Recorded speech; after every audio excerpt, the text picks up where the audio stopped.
to another edition of the SEANC View Podcast. I'm Jonathan Owens, your communications director. We got a full room here today. Artis Watkins, executive director, is here. Suzanne Beasley, our government relations director. And Sam Klein, our podcast producer. And we have a special guest, the president, El Prez. Presidente. Kirk Montgomery is in the house today. Thanks for joining us, Kirk.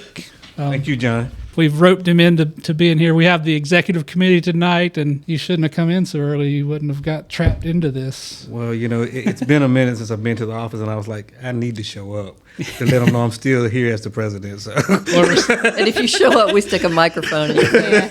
So we're like, hey, why don't you come in this room, Kirk? Nothing to be afraid of. I do want to say, though, that when you introduced Suzanne, it cracked me up again. I'm telling you, you can't remember our names. You struggle.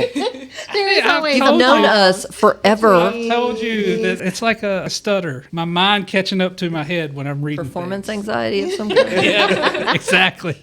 It's not Old good. age. Hey, and he's the young one, other than Sammy.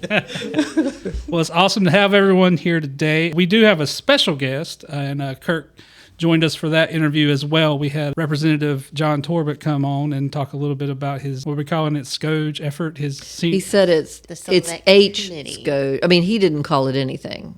It's House Select Committee on Government Efficiency. So H SCOGE. We have to figure out what to call it, even though they don't have a nickname. We have to. Well, he was a great interview and very kind to give us a few minutes to explain what the whole effort is about. And so you'll hear that in a few minutes. But before we get into that, I just want to check in and see what happened down at the legislature this week, Suzanne. Well, it's been a busy week. We have the Bitcoin bill rolled through Commerce this week. It's going to be up in... Say what that is briefly. Investing some of your retirement pension fund. Up to 10%. Up to 10% in Bitcoin, which is a very volatile investment. Yeah, cryptocurrency, exactly. So that will move to pensions and retirement next week, and we will be there to keep you informed.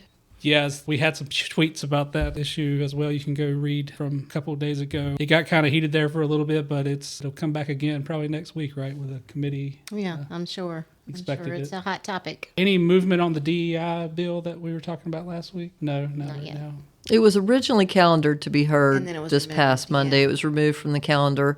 We're hoping to get Representative Jones, the sponsor of that bill, on the talk about podcast. I think he said maybe in a couple of weeks. Yeah. So he's kind of got some other things going on right now. But that'd be good so that people can understand. We talked a lot about that DEI bill and the significant concerns out there. There's just a lot going on right now at the legislature. And I think I heard another podcast. People were saying it was kind of like drinking from a fire hose right now. All the bills coming out. It's a great way to put it, yeah. But we're on it, right? We're on watching everything. And we're here, y'all. anything else we want to talk about that before we go to the... Just there's no movement on the budget yet. I think people are wanting to know, are they deciding? We always try to update that. But that it should be very soon, the governor. I mean, I'm sure there's conversations happening behind closed doors. But, yeah, we don't have the official numbers yet, and the governor's budget's got to come out. So I know one thing we need to address. It'll be today when this comes out. Tomorrow, today is Thursday, by the way, but tomorrow the health plan is meeting, right? The health plan board of trustees. It's kind of huge, yeah.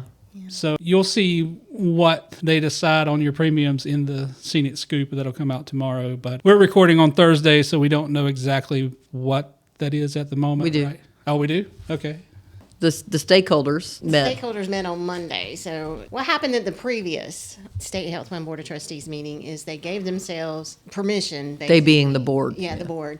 To use a tiered approach to increasing premiums for state employees. So tomorrow they will get a little more in detail what they're going to do. Obviously, our position on that is don't pick the low-hanging fruit when we've got transparency issues with contracts. So this is basically being framed at the health plan level as a choice between going to the General Assembly and asking for money they're not going to give to fill this $500 million hole in the health plan, or increasing premiums on the users of the health plan, and doing so by deciding how much their premium goes up based on how much they make. Those are not the only two choices. The choice that should be used is go to the contracts that are secret, that we know are up to 4 times what it takes to make a profit running a hospital. Tell those folks, you're not doing that anymore. In the name of transparency for the taxpayers, efficiency for the taxpayers, in the name of not ripping people off, we're not doing that. That's an option. Can I ask a quick question on that too, Artis? So with that being said, I'm just wondering, since the treasurer actually knows what those contracts state, is he not the one that should be making those changes? So the contracts are between Aetna as the third-party administrator. We use a middleman. Aetna's a middleman. So Aetna has that network, and they agree to pay a certain amount.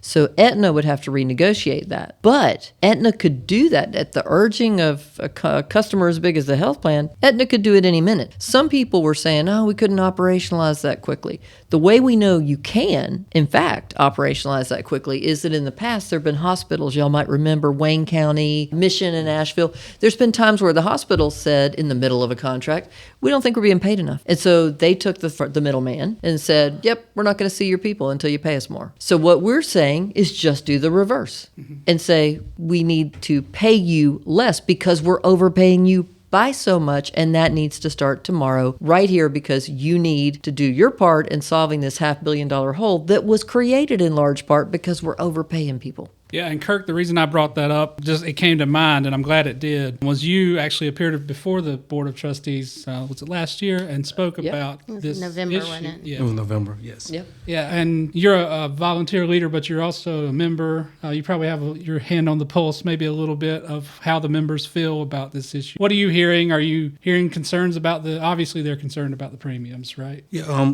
a lot of the employees are actually thinking, a premium may not mean a lot to some people, but it could be food on someone's table or gas in their car. Because That last week before payday, you got to get to work. And so they got to get to work. If they get paid monthly, they have to stretch that dollar out. And so if they have to pay $20 or $30 a month, that may make a big difference in their livelihood. We really want to stay focused on this and try to do what we can for state employees. Just as Artis and Suzanne has stated, there's other avenues that can be taken. It does not have to ride on the backs of state employees. And in fairness to the treasurer's office, I want to make sure we get this out there. Treasurer Briner's office and Tom Friedman, executive administrator of the health plan, they're working on dealing with that longer term. And I appreciate that. I think that's great. Problem is, our folks don't have that long. They don't. This problem's been there forever.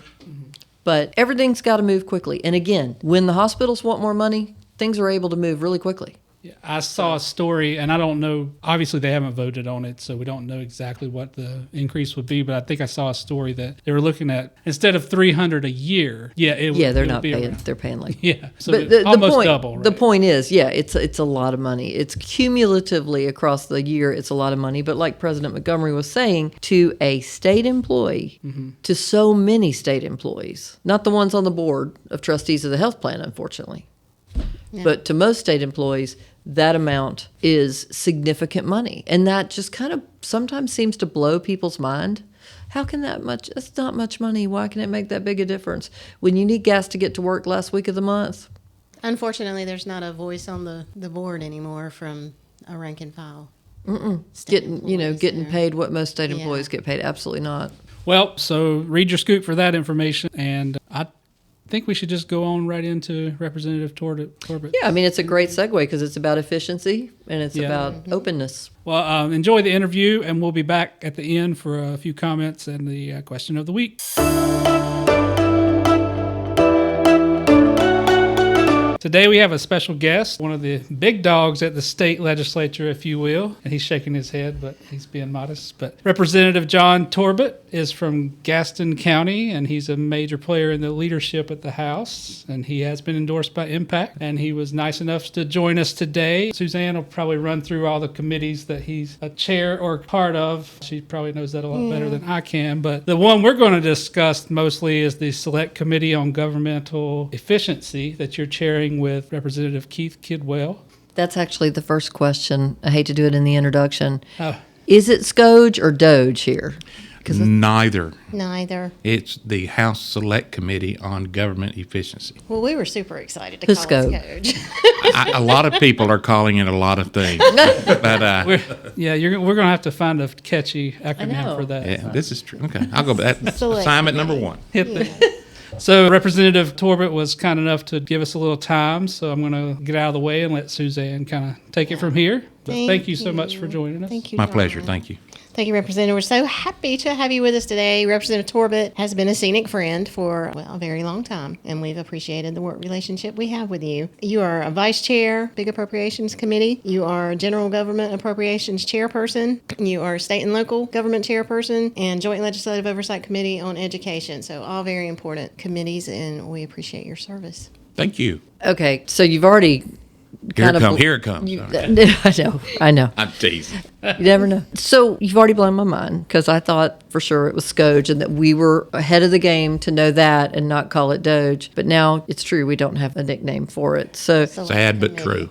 But the only thing state employees know right now about your committee and your work in this DOGE type effort is what they've seen at the federal Certainly. level with Elon Musk, because that's obviously getting a lot of attention. And one of the main things that is being repeated in that effort is federal employees are almost being described like they're superfluous, like we don't even need these people. In fact, I'm going to read you something because I was so blown away. Elon said this on Elon, because we're tight. Elon Musk said this, said this on a podcast. He said in terms of reducing federal workers and then them being available in the private sector, low to sometimes no productivity roles in the government sector, moving to high productivity roles in the private sector. So that's implying not just that government jobs may not be important, but almost a laziness factor there.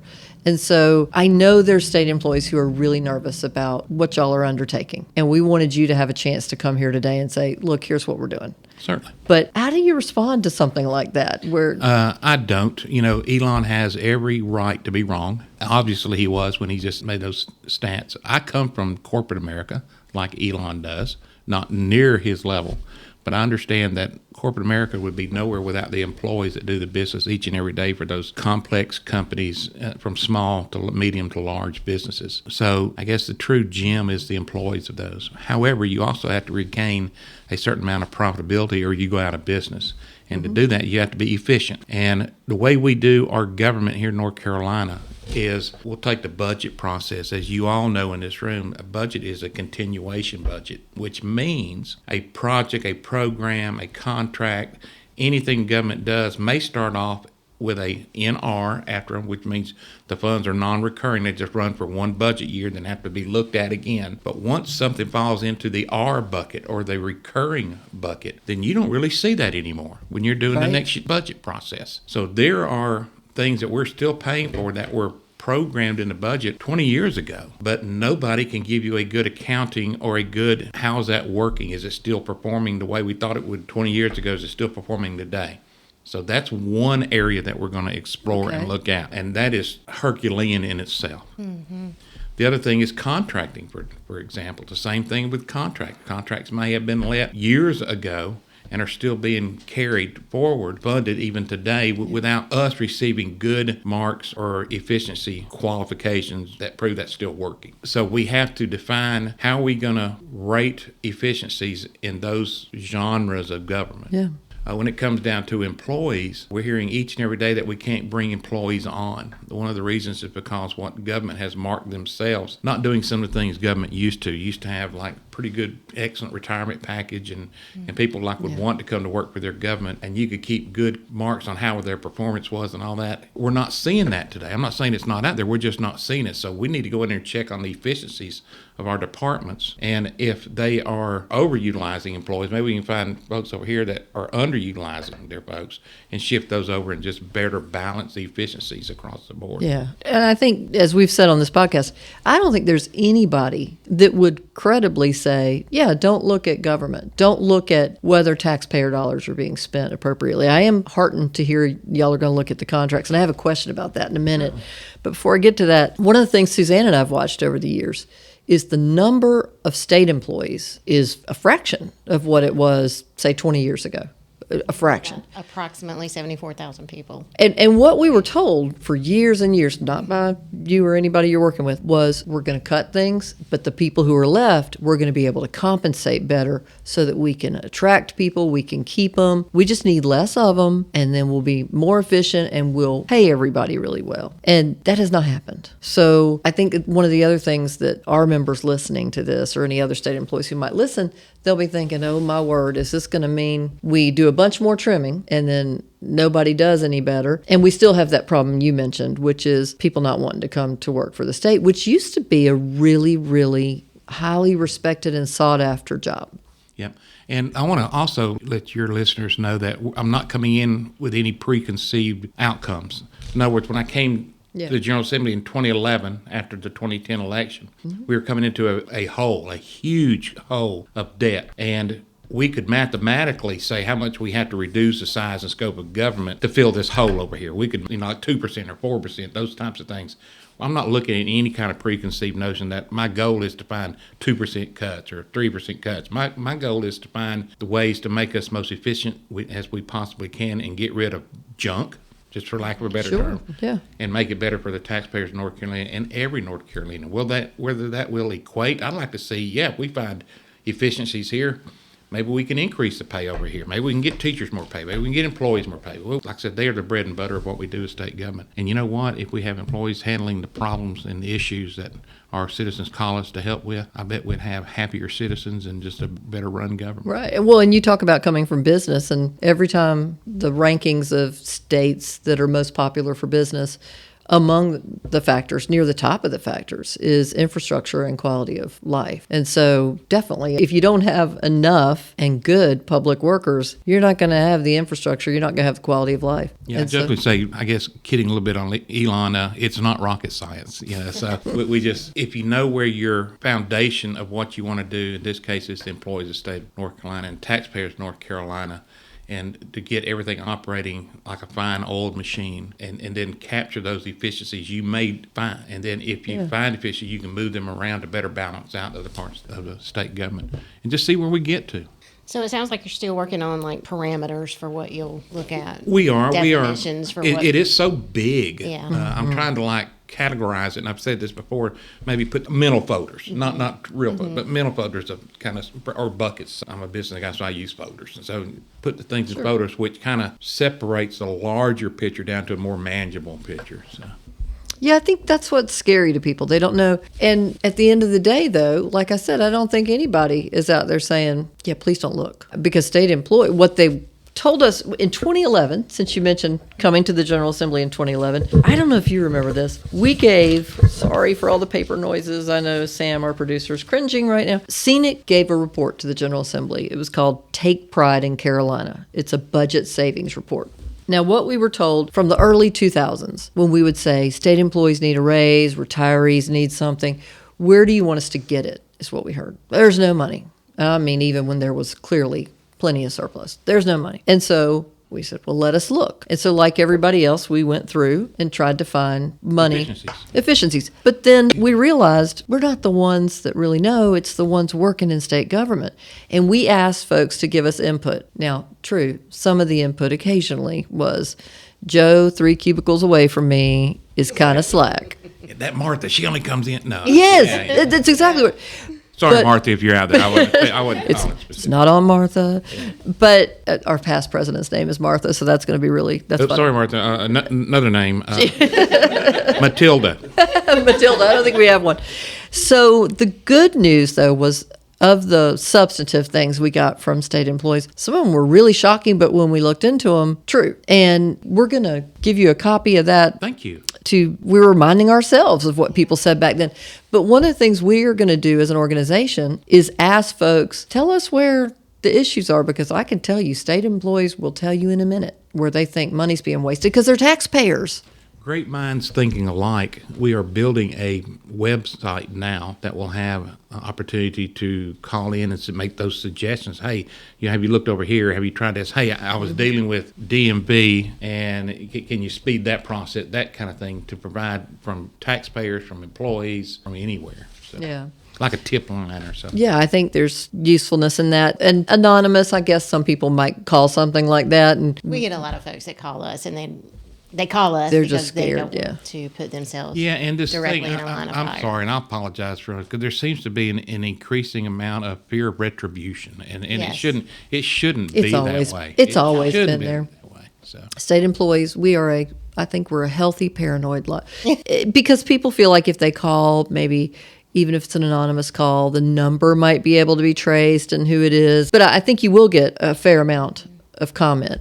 Some of it will be about Matilda, but some of it will be really useful. But again, we're happy to pass along anything that we hear, because this whole thing, I'm kind of invigorated by this because it was really interesting the last time we did this. And there's one politician who dog-eared a page in that report and who never let go of one of these issues, and it was Dale Falwell. So when he later became treasurer, he said, he shocked me. He pulled the report out and he said, I've never forgotten that y'all said these contracts on the state health plan that nobody can see, that we're overpaying, and that's not okay. And you could have blown me away that somebody had not only read it, but kept it. And so to see this kind of effort broadly, I think is something that people are going to, once they understand, it's my understanding anyway, your goal's not to just go in and say, yep, we cut government by a bunch, we did our job, we're saving taxpayers' money. I haven't used my chainsaw back home cutting up trees for about 10 years now, so I have no plans on firing it up. Yeah. No chainsaws. No chainsaws. But also, a lot of my colleagues, as I do myself, I believe in a zero-based budgeting process. Mm-hmm. Not all of government every year, but to work maybe a rolling process in, so over a decade of time, you have thoroughly gone through your government each decade and try to keep it on that highly efficient, effective, and expeditious path. So this is kind of a way to address some of those concerns from my colleagues about a zero-based budgeting process without necessarily having to go through the exact zero-based budgeting process.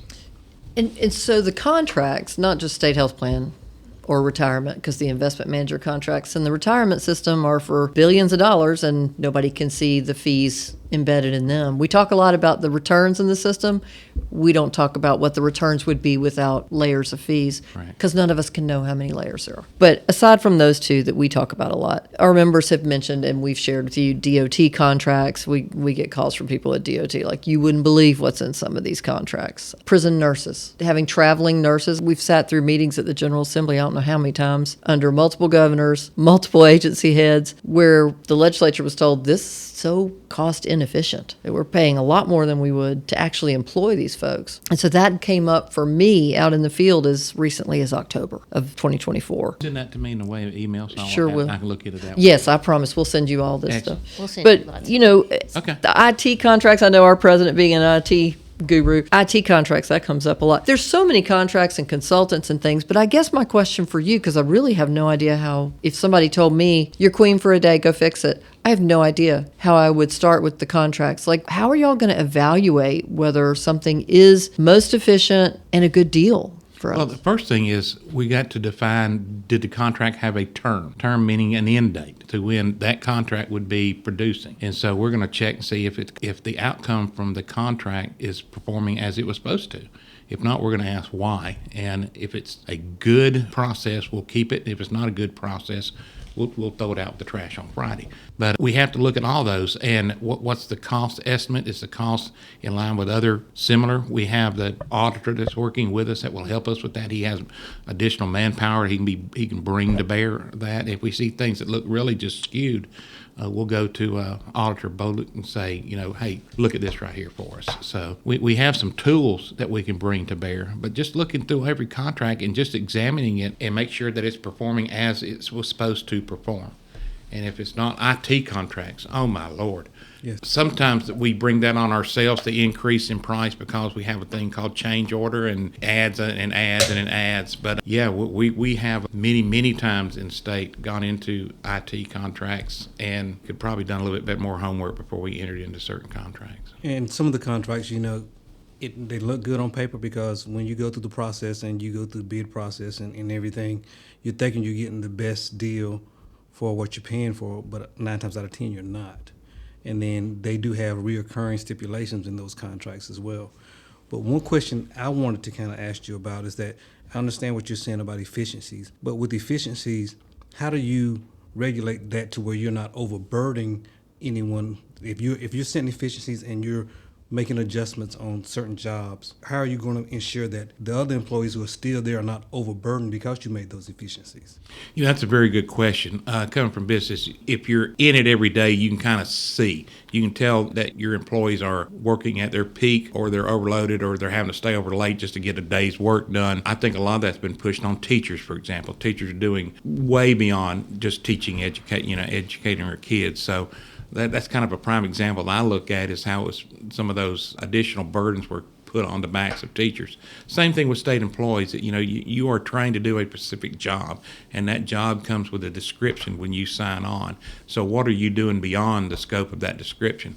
That would be one way we could probably look at that. And just kind of piggyback off what you said about Martha in a sense. You may have an employee. Matilda, I'm sorry, my apologies. You may have an employee over here who's doing 150%, but Matilda is over here doing 10%. Correct. But the point about it is that the person that's doing the 150% still needs to have someone there to come up to speed, whether Matilda does or not. Even though you may say, okay, Matilda is no longer needed, but you still need to offset that other 50% that employee who's... Correct. But I can assure you that person doing 150% will feel much better about her job once we define that Matilda needs to up the game a little bit, or we will find someone that can carry the load. Yeah, I get what you're saying. The position doesn't need to go. The person needs to go in those situations. But, yeah, that makes sense. And that's probably a relief here, because there is a lot of overburdened state employees right now who are carrying a load of more than one position. Certainly. You mentioned prisons a minute ago. Just saw some numbers the other day. They're like at 60-some-odd% staff. And man, that's 30% off. That's a huge hole in a very serious working environment. Yes. So we really need to, and don't be afraid to look at it. If you need to put money on it, put money on it. But sitting there hoping that the hole fills up, or wishing that the hole would fill up, without taking direct action to fix a problem, that's on us. So yeah, and that will definitely be something that state employees, especially in corrections, will be very excited to hear. And so here's something. There's areas where we're not spending money on the front end that cost so much money on the back end, but some of those do involve lives. And probation parole comes to mind, because a very elite group of those folks were involved in Charlotte when they were joining U.S. Marshals. That's correct. We lost some folks. Yes. And I was asking them afterwards about their equipment and stuff like that. I had no idea that our folks in those roles were not equipped, and the folks that do probation parole every day, because if you're going to somebody's house, you have no idea any day, anywhere, what they're waiting for you with. Absolutely right. And they don't have the kind, and I'll say it wrong, but the kind of body armor that would protect them from being pierced from some of the, I think, long guns is what they call them. Armor-piercing projectiles.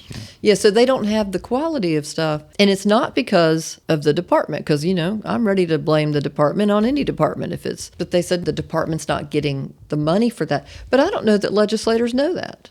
No, and I can tell you talk to our police force, a lot of times they go into a situation where they are terribly outgunned, and they have to bring in additional reinforcements with the necessary armament to counter what they're up against.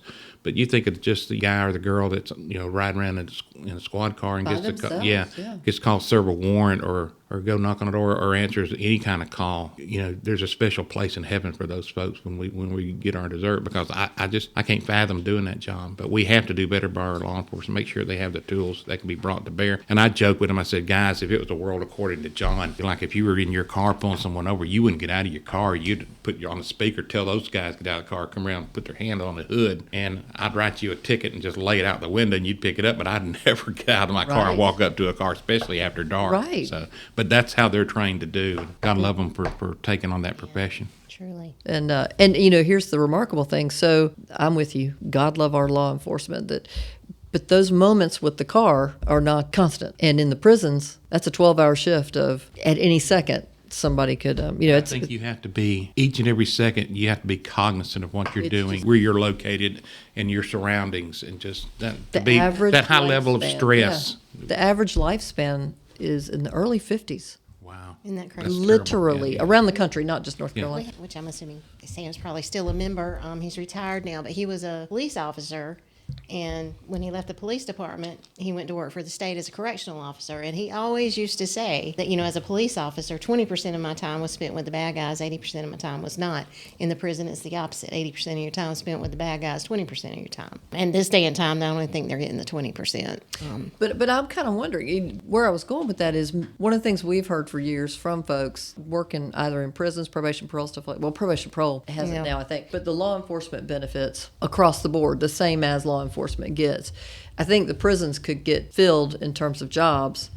That would be me. If they saw something like that, just for what it's worth, as you're looking at, some things might cost money to do that end up saving you money, because when people get hurt, people are getting hurt right and left. Yeah, my thing here lately is that there's a lot of talk about depopulating our prisons because you don't want to be overpopulated. Well, I get that, but I don't want to depopulate prisons with people that really need to be in a prison. We've been depopulating them. Yeah, so we've been closing them. I think you will start to see a shift as population grows, and unfortunately, the rate of crime continues to grow because simply by population. I think you'll see additional conversations about building new technologically advanced housing facilities or prisons for the bad doers, more so than what we have now, which could also make it easier on the folks that have to work in the prisons too if you build them right. So. Well, that leads to the next question we had. Would the vision be that those would be privatized? I don't know. That would be a discussion that we have to have. And I assure you, my colleagues are a bunch of great folks from all over the state, and we talk through these very issues daily. Yeah. And you'll see bills coming out reflecting some of those conversations. And you see the budget bill that will also reflect some of those conversations. The thing we have to do is be cognizant of where we are as far as revenue goes, and to make sure that we don't go beyond our means. We can't constitutionally do that, but also we shouldn't do it just in a smart practice of people's government. Okay. Well, because, we've tried private prisons in North Carolina before, and we had to pull them back. And State had to take them back. State had to take them back. And now we have components privatized at the gatehouses and things like that. Some of the least contact with the offenders. perimeter patrol. But I believe in a free market, I honestly do, but I do think there are certain things that the government needs to be the center point of the performance of that function. So because you hold prisons liability would at the end of the day. Prisons would be one of them, yeah. Education, though, for example, I think God love them for what they do, but I think we have too many LEAs. We have 200-something around the state, and there's not a lot of centralization at the state level, so we can't really understand exactly how each one is performing and all. And there needs to be just a little bit more, as far as data collection goes, a little more centralized stuff. So there's certain things that we have offloaded in the past that we may be looking at reloading on the front, just for like the data and performance-based analogies and stuff. So. But at this moment, are y'all looking, because this is my fear, because it's the low-hanging fruit. Everybody always thinks privatization looks great, because short-term, they're sweetheart deals for a couple of years usually. We've done a lot. I've had no conversation about privatizing anything. Well, good. Just keep it like that. That's good. Y'all are doing great so far. But the other thing I wanted to know about, and then I'm done with all my questions, and I don't know if y'all have more. But I'm loving this. I'm loving picking your brain here. But so we all saw the Andrew. Leave me with a little. If either of us has any left, we'll be lucky. But I think a lot of us saw that opinion piece Andrew Dunn did about economic incentives. It was in Charlotte Observer, News Observer, saying, look, the state has spent this enormous amount of money. It was like $230 million to create 99,000 jobs over like the last 5 years or something. And then he specifically mentioned that Pactive Evergreen plant in Canton that got $12 million, turned around almost immediately, reneged on all of that, and then the state, quote, settled it with them for half. They paid back half of what they got and then left. And that kind of thing burns up taxpayers. That just burns them up when they hear about it. But they don't hear about it too often. So I was curious on these economic incentive deals and whether they pan out. Is that something y'all are going to be looking at? We need to. We need to make sure that it's the best outcome for the people that paying their hard-earned tax dollars to the state. Each plan is different. Each industrial component is different. Each industry, talking about bringing jobs to North Carolina, is different. So I hate to use the term, but it could be just the art of the deal, and maybe we just need to focus a little bit more on the structure, how the deals are to better the people of North Carolina. There's going to be some bad deals. There are, and I'm not making bones about them or taking up for anybody, but we need to do the best we possibly can, especially on the incentive front, because I hear both sides of the argument. We shouldn't incentivize, we shouldn't, and we've been having the same discussions for well over, I've been in politics for 20 years. I was going to say, I remember we were talking about this in 2001. So, that will be a focal point as well. Anything that expends the people's tax dollars inevitably will come across our desks. Okay. People will be glad to hear that. When does the committee get started on your Yeah, work? we're formulating now. You'll probably see a little piece come out. We're trying to build the committee with the representation on the committee. Speaker Hall was kind enough to allow us to go ahead and get cranked up before the interim because just of the workload itself. Right. And it will take us probably 6 weeks to get everything uploaded. And if we wait till the session's out, then that's 6 lost weeks. So we're building that now, still working behind the scenes. We're gathering information and trying to, like I say, put them in different folders. Yeah. So in the coming days and weeks, then you probably see more and more about it. So. Is it just going to be you, Representative Kidwell, or y'all get to have a whole committee? No, we're going to do get a the work? pickup truck and we're going to drive around the state. Oh, I No, get it. I'm teasing. We'll No, have it a. would I need think to be a that's very- bulldozer because the A bulldozer. bulldozer. That's actually not a terrible idea. People would probably talk to y'all if you did that. But no, it will be a full-up committee. committee. I don't know how many members the speaker intends to put on. That's his assignment. And he's asked for our opinion of people to come to us that would like to be put on it. There's been, we'll say, a wide interest on that. But also, if you follow the tracking of bills that are being filed, some of the bills are being filed are doing the same thing that we will inevitably look at. But those bills haven't passed, of course. Right. Still got a ways to go. If you want a random unelected person, I'm a You got some free time? volunteer. You got- I was actually going to say, I know that we're on the ground all the time, so SEANC is obviously a resource. But Well, one thing don't hesitate. To one reach thing I'm out. looking at you. I'm going to look at y'all as partners in this. So you guys are the that. bread and butter of our workers out there in state government, and I'm sure they understand that, and we need to understand that as well and We work appreciate it. cohesively. We might not always agree, but Right. at least work with a professional No, and that's- collaborative effort. So Yeah, we That's look how forward life to that, is. You yeah. don't always agree, but you hear that, honey?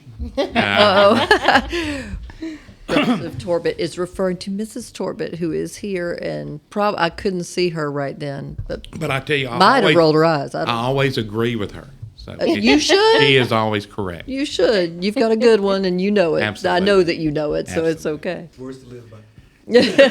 Our president knows it too. Well, thank you very much for joining us, Representative Torbett. And for the record, I had nothing to do with that bulldozer joke that y'all made. It's not a joke. That is what Representative Kidwell is calling himself. I did not write Bulldozer. that joke. I'm glad there's some levity amidst the work that we do. Amen. Because I think we would lose our minds if we didn't. So I enjoy. Some people say, "Well, you need to take this seriously." I take everything seriously, but I also know that you got to break away and smile and laugh and. Well, that's when I had the music playing when you came in here. I had explained Music to is the my rest of the music crew is that my release. Yeah, It is mine too, so I understand that. Yeah, and I lost it for Anybody several see? years. It's like I was too busy working, and I Hold kind on of to I got it. it back. Can't ever lose yeah. it. do you still ride your motorcycle? I ride it upon occasion. I jokingly say I ride it once a year to go get it Expected. inspected to not ride it for another year. So, but I break the and make it clear I don't ride a motorcycle. I ride a Harley Davidson. Harley, you do Yeah, ride okay. a Harley, yes, sir. Just kidding, guys. Just kidding. So, yeah, I was gonna say, are the other ones that inferior? Yeah, Really?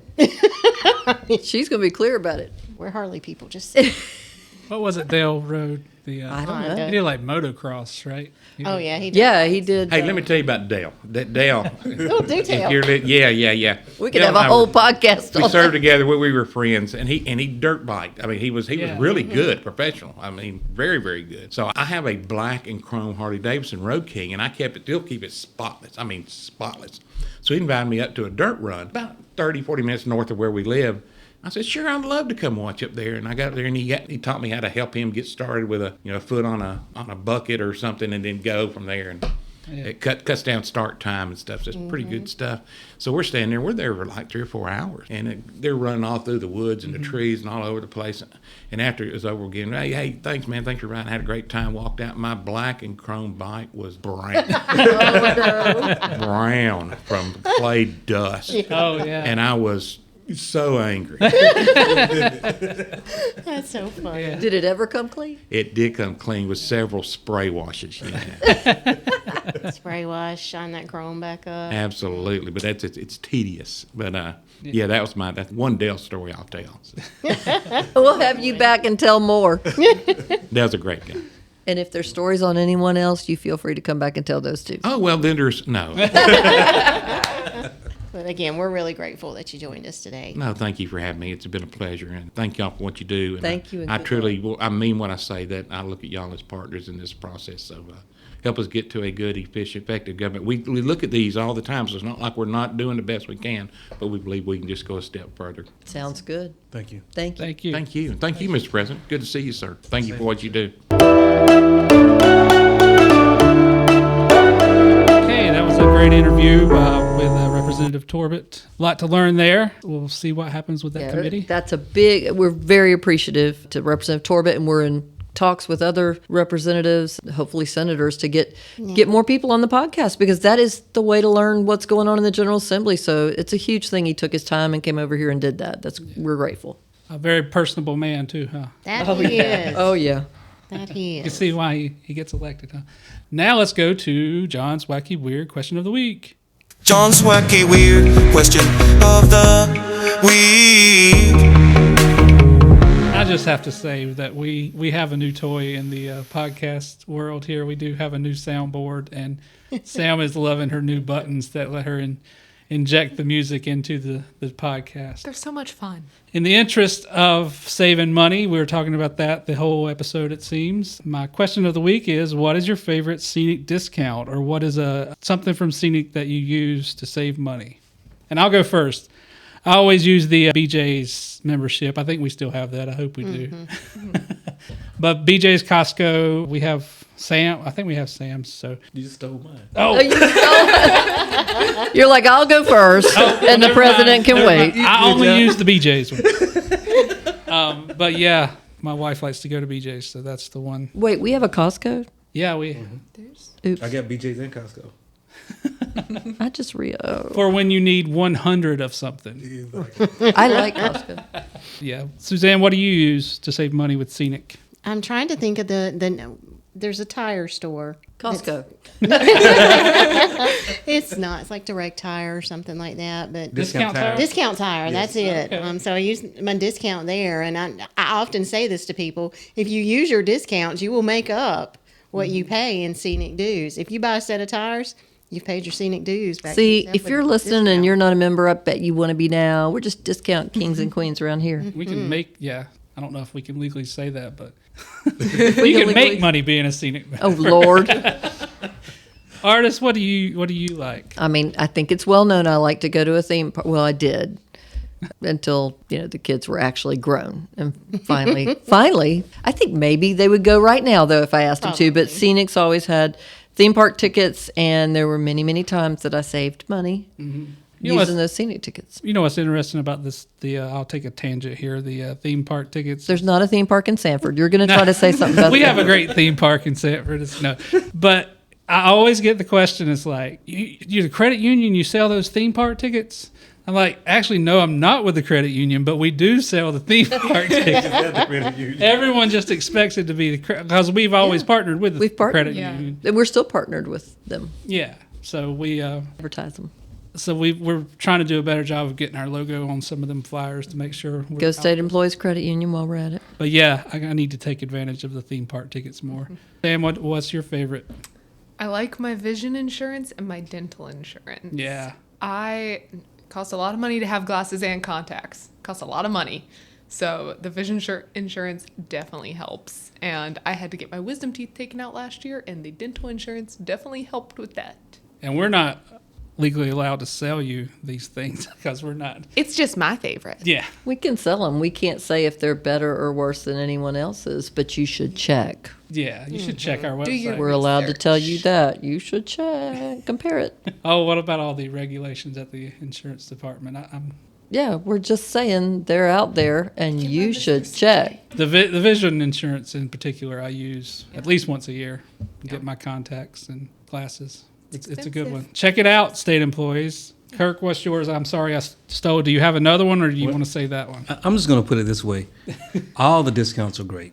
There you go. Oh, that's a politician. Pick a effort. favorite one. Yeah, And so I'm not going to pick that everyone was else. a politician. Every option that you heard, I have used. Yeah. But to find out more about it, become a member. There you go. Yeah. Look at that. He's a pro. Yeah. Scenic.org. Check out our discounts, our insurance products, our advocacy, and our podcast especially. And we'll see. Well, hang on before we leave. Okay. After we talked to Representative Torbett, I know we promised him we would ask people to send in anything they had. If they didn't want to send it straight into the legislature, if they want to send it into SEANC, so some people feel like that feels a little more anonymous to them. We are happy to take any suggestions you have that you know of to where something could be more efficient in your work as a state employee. We do have that email address set up now, podcast@seanic.org, right? Podcast@seanc.org. We'll put it in the description for this episode. Send us your savings and take advantage of our savings. Thank you.